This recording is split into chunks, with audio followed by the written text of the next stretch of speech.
आवाज येतोय ना व्यवस्थित? नमस्कार, मी श्रवण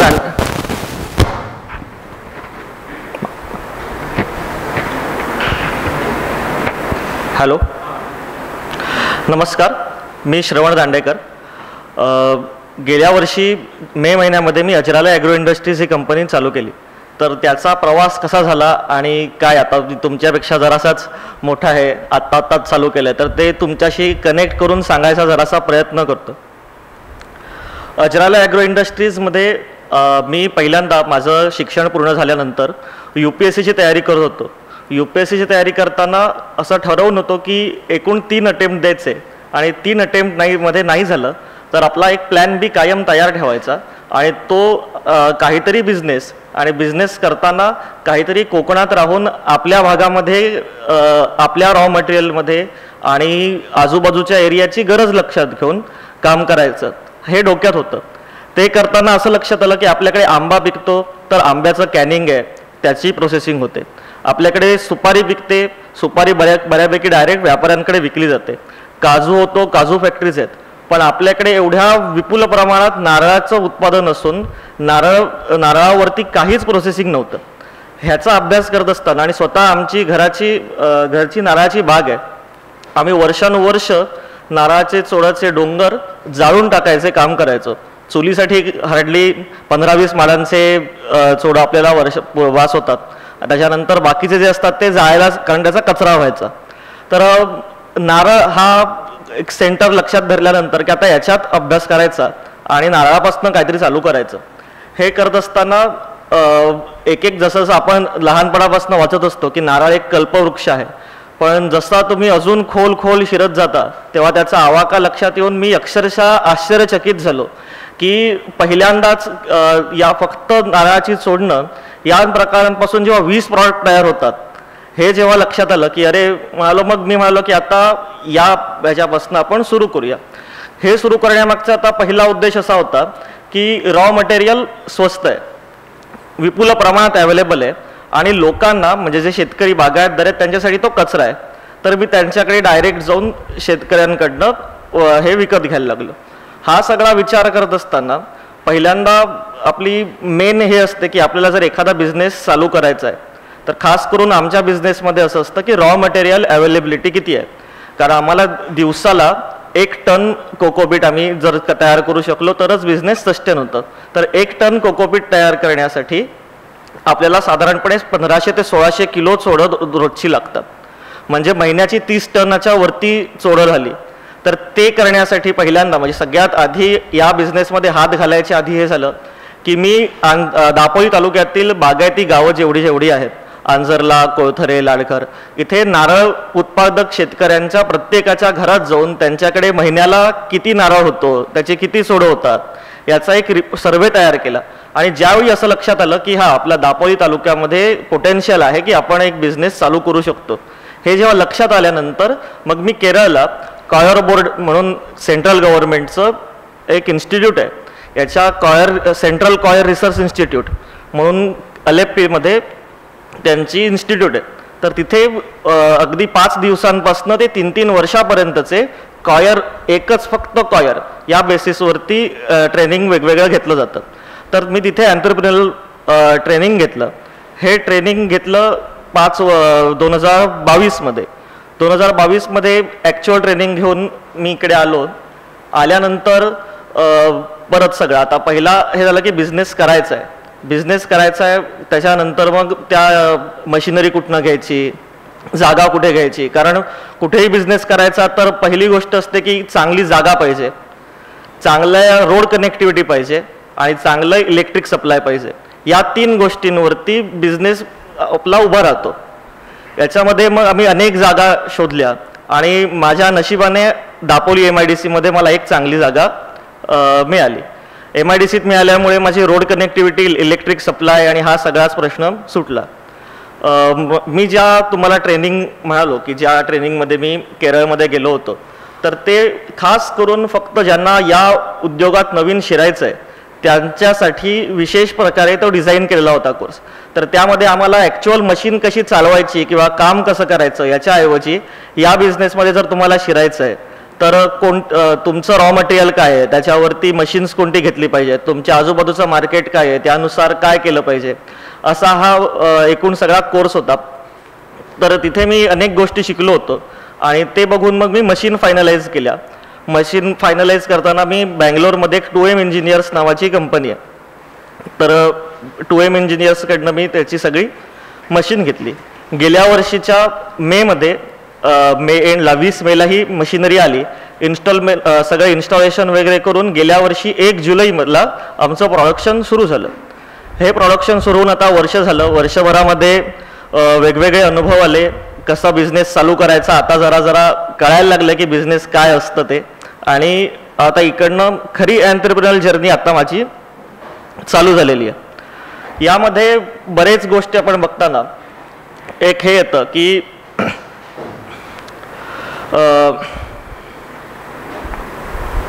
पाणी देण्याचं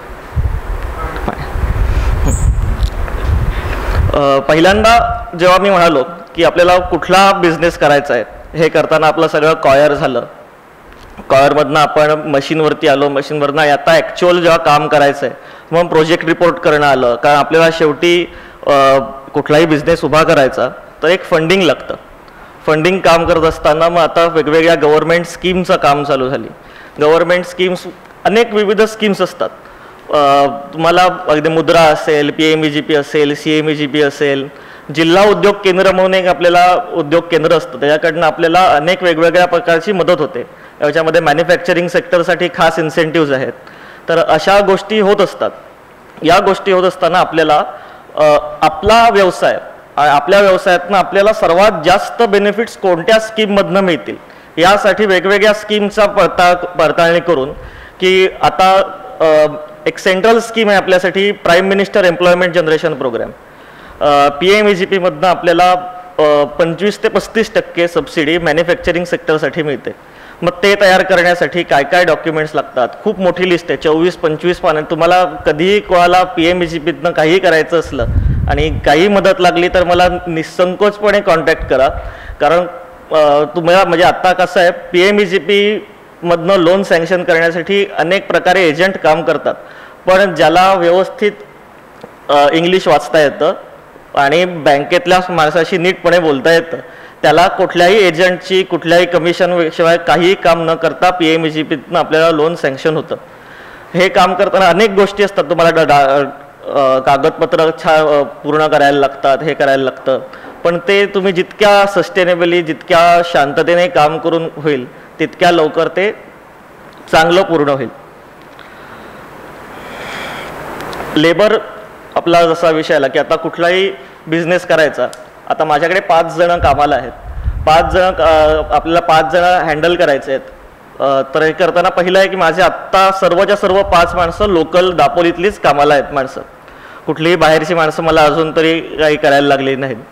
यांना सर्वांना ट्रेनिंग मीच आमची मशिनरी आल्यानंतर माझ्या हाताखाली पूर्ण झाले. आणि आता वर्षभर आत्तासुद्धा मी इथे आहे तरी सगळी तिथे फॅक्टरी व्यवस्थित सुरळीतपणे चालू आहे. तर मेन एंटरप्रेन्युअरचं काय असतं की तुम्ही कुठलाही बिझनेस चालू करता, पण तुम्हाला बिझनेस चालू करायचा आहे तर तुम्ही तिथे अडकून राहणं हे पहिल्यांदा की तुम्ही फार फार तर वर्षभर, पहिले 6 महिने ते वर्षभर तुम्ही त्याच्यामध्ये अडकून राहिलात तर ठीक आहे की तुम्हाला मॅन्युफॅक्चरिंग स्ट्रीम एकदम सुरळीत करायची आहे किंवा मार्केटिंग सुरळीत करायचं आहे. तर तुम्हाला जर तुम्ही तिथेच फॅक्टरीमध्ये अडकून राहिलात तर तुम्ही बाकीच्या कुठल्या गोष्टीकडे लक्षच देऊ शकत नाही. त्यामुळे तुमचं पहिलं उद्देश असा असला पाहिजे की आपल्या हातात जे काही मानवी संसाधन म्हणजे ह्युमन रिसोर्सेस आहेत त्यांना अशा प्रकारे ट्रेन करा की तुम्ही जरी तिथे नसलात तरी कंपनीचा फ्लो कुठेही बिघडणार नाही. आज मी जेव्हा टार्गेट देऊन येतो की मला दिवसाला मी नाही आहे 1 टन कोकोपीट पूर्ण पाहिजे, तर ते येईपर्यंत मी जाईपर्यंत कोकोपीट सुंब जे काय तयार असेल तर पहिल्यांदा तुम्हाला हे की कोकोपीट म्हणजे काय, हे काय. तर एक आपल्या कंपनीची छोटी माहिती पट केलेला आहे तो आपण बघूया. त्याच्यानंतर कोकोपीट, आता मी 2-3दा बोललो कोकोपीट म्हणजे काय, तर सर्वांना कोकोपीट कदाचित माहीत नसेल. नारळ सोलल्यानंतर भुसा पडतो बघा, तो जो भुसा असतो तो सोडामध्ये खूप असतो. साधारणपणे 60% कोकोपीट असतं एका प्रत्येक सोडामध्ये आणि 40% काथ्या म्हणजे फायबर असतो.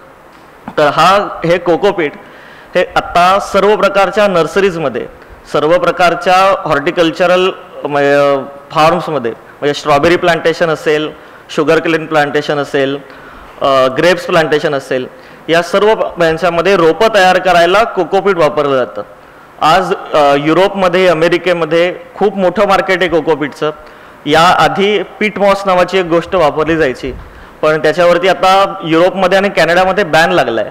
सो तिथला बॅन हा इकडचा आता, त्यामुळे इंडियन मार्केटमधनं तिकडे बराच कोकोपीट जायला लागले. आता आपण आधी एक ती फिल्म बघूया आणि मग पुढे काम.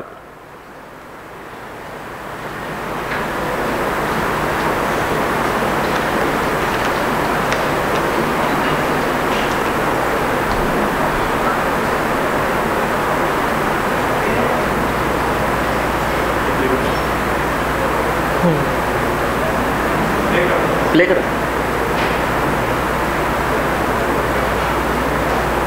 नमस्कार. आज आपण आंजर्ले बायपास रोडवरती आहोत. आपण माझ्या मागे आंजर्ले गावाचं विहंगम दृश्य बघू शकता. आंजर्ले गाव हे साधारणपणे 300 ते 350 400 वर्षांपूर्वी पेशव्यांच्या कालावधीत काही सरदारांनी येऊन वसवले, अशी एक कहाणी आहे. त्या काळामध्ये या गावाचं अजरालय असं नाव होतं. याच गावाच्या अजरालय या नावापासून आम्ही अजरालय ॲग्रो इंडस्ट्रीज याची हे नाव ठेवलेलं आहे. एकूणच कोकणामध्ये प्रसिद्ध असलेली आंबा, काजू, नारळ, सुपारी या सर्व बागायती आंजर्ले गावामध्ये आहेत. आंजर्ले गावाचं समुद्र किनाऱ्यावरचं ठिकाण, त्याच्यातली माती आणि एकूणच सुयोग्य वातावरण यामुळे इथे नारळाचं पीक अत्यंत चांगल्या क्वालिटीचं येतं. आज आपण बघू शकता की संपूर्ण भाग हा नारळ बागायतीने भरलेला आहे. सर्वसाधारणपणे इथे आपल्याकडे बाणवली जातीचे, उंच जातीचे नारळ लावले जातात. आता आपण अजरालय ॲग्रो इंडस्ट्रीजच्या फॅक्टरीमध्ये आहोत. आमची कंपनी काथ्या उद्योगामध्ये कार्यरत आहे. नारळांच्या सोडणांपासून म्हणजेच सालांपासून विविध प्रकारचे उत्पादनं, जसे की कोकोपीट, काथ्या, काथ्यापासून सुंठ, अशा विविध उत्पादनांमध्ये आमची कंपनी आता काम करते.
नमस्कार, मी सिद्धेश सोनकर.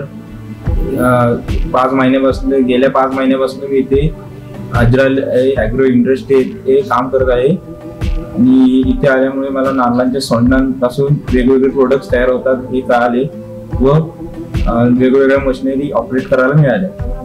नमस्कार, अनिशा तांबे. या मी कंपनीमध्ये येऊन मला 4 महिने झाले आहेत. या कंपनीमध्ये महिलांना रोजगार भेटलेला आहे आणि या मशिनी मला हाताळायला भेटल्या.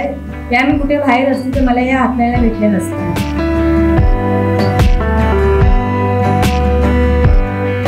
अजरालय ॲग्रो इंडस्ट्री स्थापन झाल्यापासून तिथे आमची चोडं जाऊन त्यांचा विविध प्रकारे उपयोग होऊन काथ्या, कोकोपीट, सुंभ असे नाना प्रकारे उपयोग होऊन लोकांना त्याचा छानपैकी उपयोग होत आहे. या ज्या नारळाच्या सालीपासून वेगवेगळी प्रोडक्ट बनवण्याचा उद्योग सुरू झालेला आहे. मी त्यांच्याबरोबर जवळजवळ 1 वर्ष काम करतोय.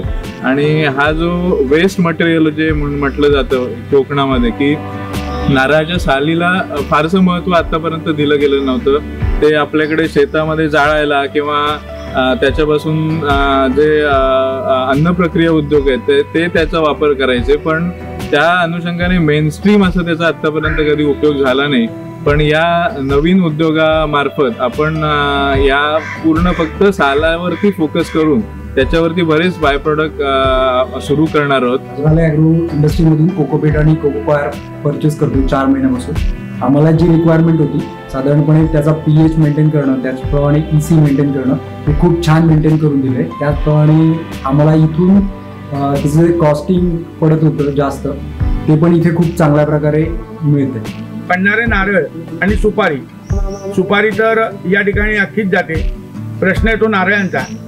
बरेचसे नारळ हे सोलून म्हणजे चोडं काढून या ठिकाणी विकले जातात. मग काढलेल्या चोडांचं काय करायचं, हा तसा मोठा यक्ष प्रश्नच होता. या आधी अक्षरशः जळवण्यासाठीच फक्त त्याचा वापर केला जात होता. पण अजरालय ॲग्रोवाल्यांनी म्हणजे श्रवण दांडेकर यांनी दापोलीच्या MIDC एरियामध्ये या चोडांपासूनचा जो प्रक्रिया उद्योग सुरू केला, काथ्या आणि कोकोपीट, आणि त्यामुळे या चोडांचं तर काय करायचं हा प्रश्न निश्चितच मिटला. लोकांनाही या टाकाऊ वस्तूला 4 पैसे मिळू लागले आणि त्याच्यातून एक चांगल्या पद्धतीचा उद्योग त्या ठिकाणी सुरू झाला, रोजगारही वाढला. आमच्या अजराला ॲग्रो इंडस्ट्रीज या नारळावरती प्रक्रिया करणाऱ्या उद्योगाला आपण जरूर भेट द्यावी. आमची विविध उत्पादने आपण वापरून पाहावी आणि त्याचा प्रतिसाद प्रतिक्रिया आम्हाला नक्की कळवा. धन्यवाद.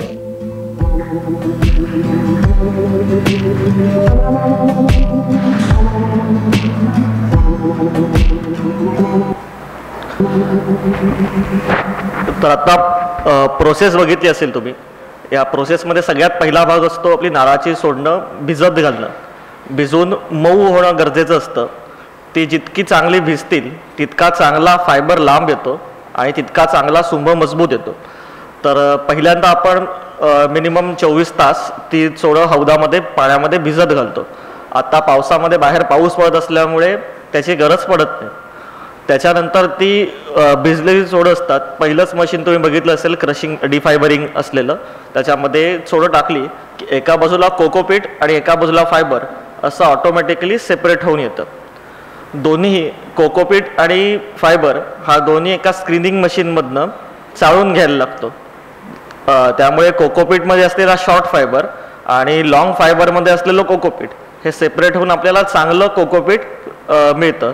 हे चांगलं आपल्याला जे कोकोपीट मिळतं ते आपण 25-25 किलोच्या गोण्यांमध्ये पॅक करतो. त्याच्यानंतर जो चांगला काथ्या आपल्याकडे मिळतो तो आपण विलोईंग मशीन असतं, म्हणजे थोडक्यात आपण ते पिंजायचं काम करतो. येताना काठ्याचा गठ्ठे येतात, हे गठ्ठे सेपरेट करून त्यातल्या गाठी सेपरेट करून एक सिंगल थ्रेड त्याचा वेगळं करायचं काम विलोईंग मशीन करतं. विलोईंग मशीनमधनं हा काथ्या आपल्या सुंभाच्या मशीनमध्ये जातो. तिकडनं कन्व्हेअर बेल्टने वरती येऊन एक शीट तयार होते. शीट तयार होऊन त्याचा सिंगल एक तुम्ही सुंभामध्ये बघितले असेल ते पीळ असतात. तर त्यातला एक पीळ 2 त्याला 2 प्लाय म्हणतात, म्हणजे सिंगल प्लाय आणि डबल प्लाय. तर त्यातले येऊन एक ट्विस्टिंगचं काम होतं आणि ट्विस्ट करून सुंभ चांगला मजबूत पिळाचा झाला की ते बॉबिन भरलं जातं. भरलेले बॉबिन आपल्याला आमच्याकडे डायरेक्ट होलसेलर बांधलेले आहेत. तर त्याच्याशी कसा त्यांना रिक्वायरमेंट असेल 30 फुटाची कोपरी, 40 फुटाची कोपरी, 12 फुटाची कोपरी आणि मग 50, 100, 200, 400 जशी बंडल्स हवी असतील त्या साईजनुसार आपण त्याचे बंडल करतो. या सगळ्या प्रोसेसमध्ये तुम्ही हे बघितलं असेल की हा उद्योग काही आपल्याकडे नवीन नाही आहे. आत्ता रत्नागिरीमध्ये एकमेव हा चालू आहे. पण माझ्या बाबांच्या लहानपणी आमच्याकडे मुरडीमध्ये सुद्धा, आंजल्याच्या जवळच मुरडी म्हणून गाव आहे, तर तिथे रहाटाला माळा लागायचा. तर त्याला सुंभ तयार करायचं काम हाती गावोगावी तयार व्हायचं. ते गुहागरमध्ये सुद्धा एक काथ्या कारखाना जुना, आत्ता होताच एक, पण जुना सुद्धा एक होता. तर ही जुनी कॉटेज इंडस्ट्री होती. आणि रत्नागिरी म्हणजे खास करून महाराष्ट्रामध्ये जशी आपल्याकडे नवीन मशीन्स यायला लागली पाणी वगैरे काढायला, तसा हा भाग कमी झाला. पण केरळ तामिळनाडूमध्ये याला गव्हर्नमेंट बॅकिंग खूप झालं. आणि ही केरळमध्ये आणि तामिळनाडूमध्ये कॉटेज इंडस्ट्री असलेली आज त्यांच्या अर्थव्यवस्थेला एक मोठी पुश देणारी इंडस्ट्री चालू झालेली आहे. आज माझ्या मशीनच्या जवळजवळ 120 पट डेली प्रोडक्शन असलेली प्रोजेक्ट्स केरळ तामिळनाडूमध्ये आहेत. तर तिकडे काय असा फरक पडला की त्याने एवढा मोठ्या प्रमाणात झालं. तर तुम्ही खास करून इंजिनिअरिंगची स्टुडंट्स असल्यामुळे आता हे सगळे तुम्ही मशीन्स बघितलेत. तर ही मशीन्स करताना त्यांनी इतका बारीक सारीक गोष्ट त्याच्यामध्ये डिझायनिंगमध्ये केलेलं आहे की जे जे काम हाताने व्हायचं, हाताने होणारं काम मशीन्स कशा करतील याच्यावरती त्यांनी इतक्या छान प्रकारे काम करून आता हे केलेलं आहे. पहिलं मशीन असतं आपलं, ज्याच्यातनं कोकोपीट आणि फायबर वेगळा होतो. तर त्याच्यातनं तुम्ही ऐकलं असेल स्वातंत्र्यवीर सावरकरांना काथ्या काढण्याची शिक्षा होती. तर आता मशीन माझं 15 HP मशीन आहे. 15 HPच्या मशीनच्या आत 32 बिटर्स आहेत. 32 बिटर्स आत चोळ टाकल्यानंतर क्षणामध्ये कोकोपीट आणि फायबर वेगळं करतात. तर त्यावेळेला काय एक फक्त हातामध्ये एक बिटर सारखंही असायचं, ज्याला काटे असायचे, आणि ते हाताने आपटून आपटून आपटून त्या चोळं भिजलेल्यांना फायबर वेगळा काढायला लागायचा आणि मग तो फायबर सेपरेट होऊन मग त्याचा हाताने सुंभ करायचे. तर ही हाताने काय गोष्टी होत आहेत आणि त्या मशीनने आपल्याला फास्ट करायला काय बरं पडेल, तर असा विचार करून आज एवढ्या वेगवेगळ्या प्रकारच्या मशिनरी काथ्या करण्यासाठी तिथे चालू आहेत. म्हणजे तिथेच CCRI म्हणून जे तुम्हाला मी मध्ये म्हणालो, सेंट्रल कॉयर रिसर्च इन्स्टिट्यूट, तर तिथे खास मेकॅनिकलसाठी पण ट्रेनिंग आहे. जर कोणाला खरंच इंटरेस्ट असेल मशीन मॅन्युफॅक्चरिंगमध्ये तर नक्की जा. तिथे ते तुम्हाला याच्या विविध ट्रेनिंग डिझायनिंग याचा माझ्यामध्ये 3 वर्षाचा कोर्स आहे. ते तुम्हाला कॉल हवं असेल तर मी कॉन्टॅक्ट नक्की देईन तिथले. तसंच सुंभामध्ये सुद्धा सुंभ हाताने पिळून पिळून दिवसाला जेमतेम कितीसा सुंभ होत असेल. हा सुंभ तयार करताना मागे अख्खा आता हे माझ्याकडचं मशीन हे फुल्ली ऑटोमॅटिक आहे. आधी शीट तयार करणं हाताने अगदीच बेसिक लेवलला 3 बायका किंवा कोणी थोडक्यात 3 माणसं काम करायची. त्याच्यामध्ये एका टोकाला असा एक स्टेअरिंग सारखा पार्ट असून त्याला 2 हुक असायचे आणि 2 हातामध्ये हे करून आपण जशी वात तयार करतो तशी वात तयार करून बायका मागे मागे चालत जायचे आणि एक जण फिरवायची आणि असं सुंभ तयार व्हायचं. तर ही मॅन्युअल प्रोसेस मशीनमध्ये आणताना इतक्या बारीक बारीक गोष्टीवरती त्यांनी काम करून इतकं सुंदर मशीन तयार केलेलं आहे. आणि आज साऊथमध्ये तर खूप नुसतं या सुंभाबद्दलच नाही, कोकोपीट ही तर गेल्या 10-15 वर्षामधली जागृती झालेली आहे. इतके वर्ष ही मेन इंडस्ट्री फायबरची होती. फायबरमधनं वेस्ट म्हणून कोकोपीट बाहेर पडत होतं आणि कोकोपीटचं काय करायचं काय कोणालाच माहीत नव्हतं. एक 15 वर्षांपूर्वी याचं मॉइश्चर रिटेन्शन चांगलं आहे, याच्यामध्ये रूट ग्रोथ फास्ट होते, अशा त्याच्या ज्या काही चांगल्या बेनिफिशियल प्रॉपर्टीज आहेत त्याचा शोध लागला. आणि इव्हनसुद्धा त्या 15 वर्षामध्ये सुद्धा कोकोपीटमध्ये जर आता कोकोपीट आपल्याला वरती न्यायचं आहे, ते ग्लोबल लेवलला न्यायचं आहे, त्याचा एक वेगळा स्टँडर्ड तयार करायचा आहे, तर त्यासाठी विविध प्रकारच्या मशीन्स कोकोपीटचे ब्लॉक्स तुम्ही कदाचित ऐकले असाल बघितले असाल. तर त्याचे 5 किलोचे ब्लॉक, 2.5 किलोचे ब्लॉक, 650 ग्रॅमचे ब्लॉक, कॉइन साईज, असा वेगवेगळ्या साईज करणारे हायड्रोलिक मशीन्स आहेत. तर हे म्हणजे आता तुम्ही इंजिनिअरिंग एक इंडस्ट्रीची नीड आणि त्याला इंजिनिअरिंग आणि डिझायनिंगने दिलेला आन्सर हा जिथपर्यंत क्लस्टर डेव्हलपमेंट जशी असेल ना ते जितकं बेनिफिशियल होतं. हा तिकडे एक कुठलाही बिझनेस एखाद्या भागामध्ये सस्टेन व्हायला आणि प्रॉस्पर व्हायला हे गरजेचं असतं आणि ते सर्व तिथे मिळालं आहे. आणि हे आपल्याकडे अजून आत्ता सुरुवात आहे. आज आपल्याकडे पोटेन्शियल खूप आहे. आपल्याकडे नारळ लागवडीला सुद्धा पोटेन्शियल खूप आहे, असलेल्या नारळातनं पुढे काम करायला सुद्धा खूप हे आहे. तर त्याच्यामध्ये सुद्धा मग तुम्ही खास करून इंजिनिअरिंगच्या विद्यार्थ्यांनी, मेकॅनिकलच्या विद्यार्थ्यांनी याच्यामध्ये मशीन मॅन्युफॅक्चरिंगमध्ये त्याच्यामध्ये काम करण्यामध्ये लक्ष दिलं तर छान हे होऊन जाईल. त्याच्यानंतर की आता प्रत्येकाला साधारणपणे कसं असतं, आपल्याला प्रत्येकाला माणसाला असं वाटतं की आपण बिझनेस करावा. तुमच्यापैकी सुद्धा अनेक जणांना, किती जणांना वाटतं की आपण बिझनेस करावा. तर बिझनेस करताना माझं महत्त्वाचं हे होतं की आपल्याला जी काही आपण म्हणतो की आपल्याला बिझनेस करतानाची कारणं की कुठलाही काम करायचं. मी UPSC करत होतो तर तेव्हा सुद्धा आमचे एक सर होते, ते आम्हाला हे असायचं की व्हाय UPSC, किंवा तुम्ही कुठलाही अगदी आयुष्यात काही कुठलाही काम करत असू दे, तर हे काम का करायचं आहे याचे क्लिअर विजन आपल्याकडे पाहिजे. बिझनेस करायचा तर त्याची कारणं ही पॉझिटिव्ह असली पाहिजेत, असं माझं स्वतःचं वैयक्तिक मत आहे. की दुसरा म्हणजे बऱ्याच जण सांगतात की नाही तू मनाचा हा आहेस, तुझ्या कोणाची दुसऱ्याची काम करायचं नाही आहे, दुसऱ्याचं नोकर करायचं, दुसऱ्याची काम करायचे नाहीत, तर अशी निगेटिव्ह कारणं म्हणजे मी दुसऱ्या सांगितलेलं काम मी करणार नाही किंवा हे अशी कारणं असू नयेत. बिझनेस करायचा तर असं विजन असावं की हा माझा ही आवड आहे, माझा हा रिजन आहे, या रिजनसुद्धा मी काहीतरी करेन. अर्थात सर्वात पहिलं बिझनेसचं कारण हे वेल्थ जनरेशन असतं, म्हणजे थोडक्यात पैसे कमावणं हे सगळ्यात पहिलं असतं. पण त्याच्यानंतर जी दुसरी कारणं येतात त्याच्यामध्ये मला हे करायचं नाही आहे नोकरीमध्ये म्हणून मी हे करेन, किंवा मला हे करायचं नाही आहे म्हणून मी हे करेन, तर हे असू नये असं मला स्वतःला वाटतं. त्यामुळे प्रत्येकाने ज्याला बिझनेस करावासा वाटतो, याला अगदी नोकरी करावीशी वाटतं, जॉब करायचा आहे, काही करायचं, तर प्रत्येकानं कुठलंही कारण शोधताना की मला हे करायचं नाही आहे म्हणून हे करायचं आहे, हे करायच्याऐवजी तुम्ही जे करायचं आहे त्यामध्ये जितकी पॉझिटिव्ह कारणं शोधाल तितकं तुमचं विजन क्लिअर होत जाईल आणि तितका तुमचा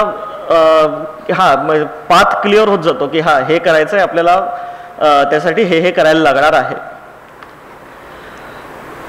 परत आपण आता माझ्या एकूण जर्नीमध्ये आपण आलो तर सर्वात महत्त्वाची गोष्ट असते बिझनेसच्या पहिल्या 1-2 वर्षामध्ये की ॲक्च्युअल आपण किती पैसे कमावतोय, काय हे करतोय. कारण पहिले 1-2 वर्ष अतिशय कठीण असतात. आज माझी टोटल मशिनरी 12 लाखाची मशिनरी आहे. टोटल मशीनची कॉस्ट, माझा टोटल प्रोजेक्ट कॉस्ट 22 लाखापर्यंत गेले. तर हा ब्रेक इव्हन यायला आपल्याला 2.5-3 वर्ष जातो. तर ही पहिली 3 वर्ष एकदम म्हणजे असं म्हणतात ना की मुंगीला कितीही काही केलं तरी ती आपली चालत राहते, तसा काही तुम्हाला लॉस येऊ देत, काही येऊ देत, तर ते आपल्याला माहिती आहे की 3 वर्षांनी आपल्याला त्याचे रिटर्न्स चांगले यायला लागणार आहेत. तर ते एक डोक्यात ठेवून सतत काम करत राहायचं. काही वेळा काय होतं, आता आपल्याकडे मे महिना असा असतो की प्रचंड काम असतं.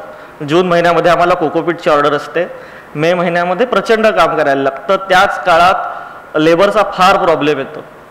सगळीकडे लग्न, पूजा याच्यामध्ये लेबरचा फार प्रॉब्लेम येतो. तर अशा वेळी आत्तासुद्धा असं झालं की माझ्याकडे आठवड्याभरामध्ये मला 10 टनची ऑर्डर द्यायची होती आणि माणूस काम करायला फक्त 1-2 अशी माणसं असायची, 50% स्टाफ.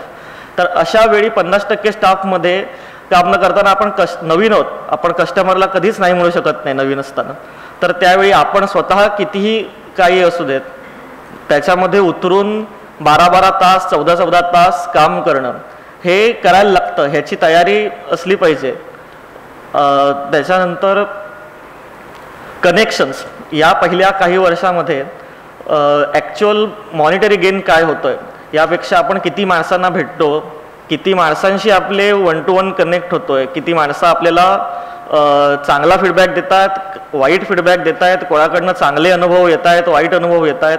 पण हे जे आपण जितकी माणसं जोडत जातो, कारण पहिल्या जिथपर्यंत आपली आता प्रोडक्शन कॅपॅसिटी कमी असते, पहिल्या काही वर्षांमध्ये अनेक प्रॉब्लेम होत असतात आणि अशा वेळी आपल्याला ती आणि काही काळानंतर जेव्हा चांगलं काम करायला लागतं तर त्यावेळेला परत कधी म्हणजे बिझनेस म्हटला की ती साईन वेव्ह असते, म्हणजे चांगला वाईट तुम्ही कधी प्रेडिक्ट करू शकत नाही काय आहे, त्यावेळी प्रॉब्लेम येईल.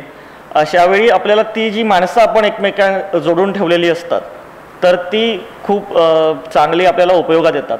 म्हणजे तुम्ही रिच डॅड पुअर डॅड वाचलंय का कोणी, तर त्याच्यामध्ये पण आणि याच्यामध्ये होतं की ते 30 वर्षांपर्यंत तुम्ही ॲक्च्युअल काय कमवताय याच्याऐवजी पहिल्या 30 वर्षामध्ये तुम्ही किती माणसांशी कनेक्ट होताय की तुम्हाला नंतर त्याचा नक्की फायदा होतो.